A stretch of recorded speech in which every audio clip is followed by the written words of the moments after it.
ଏମନ୍ତେ କୃଷ୍ଣ ଆଜ୍ଞା ପାଇ କନ୍ୟାଏ ଗଲେ ତୋଷ ହୋଇ।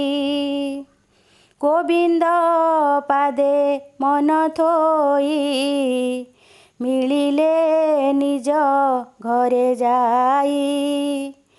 ଗୋପାଳ ମେଳେ ଦାମୋଦର ଗାଈ ଚରାଇ ଗଲେ ଦୂର। ନିଦା ଘର ବି ତେଜ ଲାଗି ପୋଏ ହୋଇଲେ ଦୁଃଖ ଭାଗି। ଚରାନ୍ତି ଗୋରୁ ଗୋପ ମେଳେ ଶୀତଳ ଛାୟା ବୃକ୍ଷ ତଳେ। ବୃକ୍ଷକୁ ଚାହିଁ ଦାମୋଦର ବୋଲନ୍ତି ଗୋପଙ୍କ ଆଗର। ହେ ସ୍ତୋକ କୃଷ୍ଣ ମିତ ମୋର ଶ୍ରୀଦାମ ଅର୍ଜୁନ ସୁବଳ। ଅଂଶୁ ବିଶାଳ ଦେବପ୍ରସ୍ଥ ଦେଖ ଏ ବୃକ୍ଷଙ୍କ ମହତ୍ୱ। ପରେ କରନ୍ତି ଉପକାର ସୁଜନ ପ୍ରାଣୀଙ୍କ ବ୍ୟବହାର। ଶୀତ ବରଷା ଘର୍ମ ଦୁଃଖ ସହି ଆମ୍ଭଙ୍କୁ ଦିଅନ୍ତି ସୁଖ।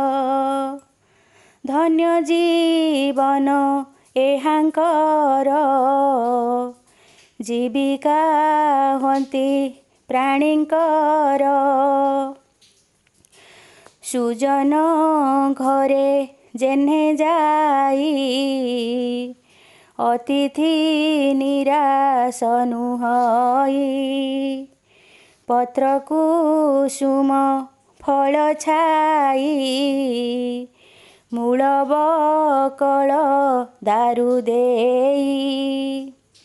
ଖାର ଅଙ୍ଗାର ଭସ୍ମ ଅଠା ଗୃହକୁ ସାଜି ବାଡ଼ କଣ୍ଟା। ଏତେ ପ୍ରକାରେ ସେବା କରି ନିତ୍ୟେ ପର ଉପକାରୀ। ଏହାଙ୍କ ପ୍ରାୟେ ଯେବେ ହୋଇ ସଂସାର ମଧ୍ୟେ ଦେହ ବହି। ମନ ବଚନ ଧନେ କରି ଯେ ହୋଏ ପର ଉପକାରୀ। ଦିନ ହରନ୍ତି ଦୁଃଖ ସୁଖେ ସେ ଧନ୍ୟ ଇହ ପରଲୋକେ। ପୁଷ୍ପ ପଲ୍ଲବ ଫଳ ଦଳେ ତରୁର ଲମ୍ବ ଡାଳ ତଳେ। ଗୋରୁ ଗୋପାଳ ଘେନି ସଙ୍ଗେ ମିଳିଲେ ଯମୁନାର ଲାଗେ। ଶୀତଳ ଜଳ ପାନ କରି ବୃକ୍ଷର ତଳେ ନରହରି। କୃଷ୍ଣଙ୍କୁ ଦେଖି ଗୋପ ବାଳେ କହନ୍ତି କ୍ଷୁଧାର ବିକଳେ।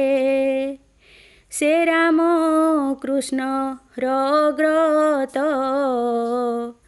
ନମୋଇ ଦାସ ଜଗନ୍ନାଥ।